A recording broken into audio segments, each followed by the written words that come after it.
Hello students, তোমাদের সকলকে স্বাগত।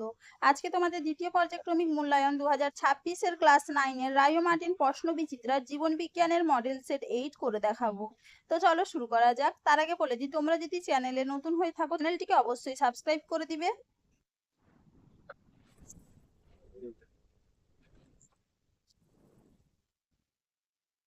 প্রথমে দেখে নিই বিভাগ ক। সঠিক উত্তরটি নির্বাচন করে লেখো। প্রদত্ত কোন জোটটি সঠিক? উত্তর হবে কি অপশন সি, অক্সিজেন পরিবহন লোহিত রক্তকণিকা।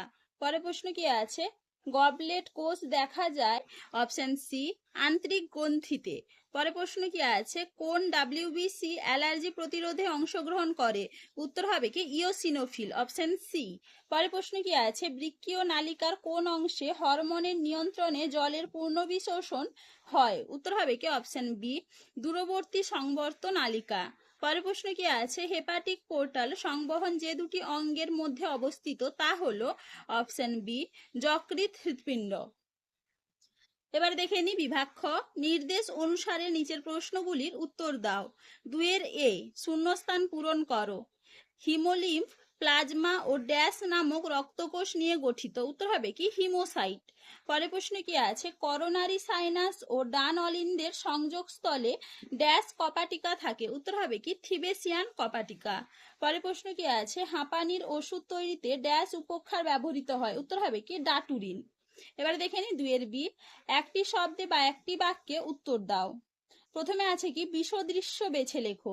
এখানে বিষদৃশ্য শব্দ হবে ডিওডিনাম। পরে প্রশ্ন কি আছে? হিজের বান্ডিল কোথা থেকে উৎপন্ন হয়? উত্তর হবে কি এভি নোট থেকে। পরে প্রশ্ন কি আছে? অস্থি সন্ধিতে উপস্থিত তরলের নাম কি? উত্তর হবে কি সাইনোভিয়াল তরল।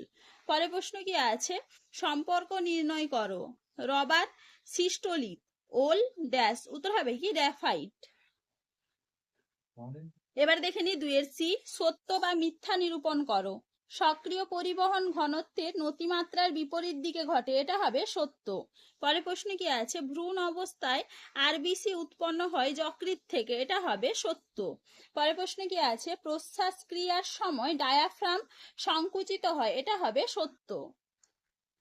এবারে দেখে নি 2 ডি। বাম স্তম্ভ ও ডান স্তম্ভ মেলাও। এরিথ্রোপোয়েটিন এটা হবে বৃক্ক। সিকাম এটা হবে বৃহদন্ত্র। ক্ষারধর্মী লবণাক্ত তরল কলা এটা হবে হৃৎপিণ্ড। এবারে দেখে নি বিভাগ গ।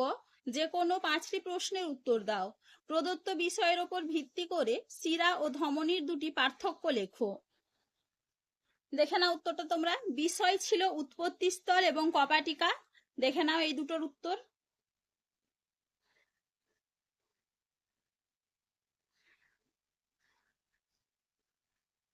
পরে প্রশ্ন কি আছে?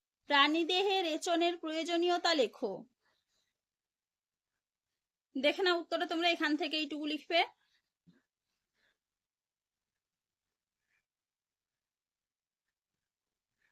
পরে প্রশ্ন কি আছে? বাষ্পমোচন একটি প্রয়োজনীয় ক্ষতিকারক প্রক্রিয়া। উক্তিটির তাৎপর্য লেখো। দেখে নাও উত্তরটা তোমরা এখান থেকে লিখবে। ভালো করে একটু দেখে নাও। এপাশে এইটুকু।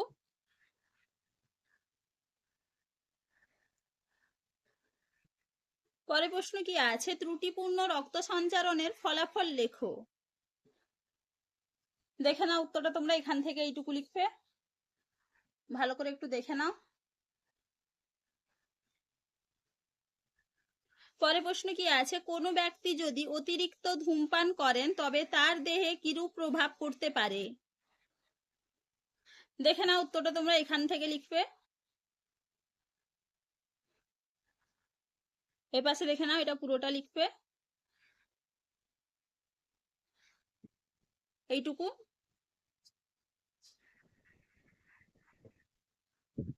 পরে প্রশ্ন কি আছে? ডিপ্লাজমোলাইসিস কি? উদাহরণ দাও। দেখে নাও উত্তরটা তোমরা এখান থেকে এইটুকু লিখবে।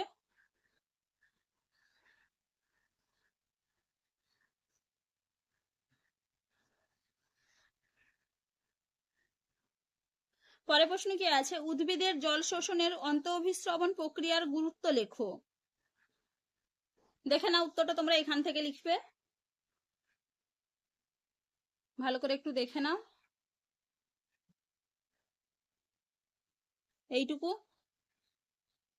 চলো আজকে এইটুকুই, দেখা হচ্ছে পরের ভিডিওতে। ভিডিওটি ভালো লাগলে লাইক করে দিবে এবং চ্যানেলটিকে অবশ্যই সাবস্ক্রাইব করে দিবে।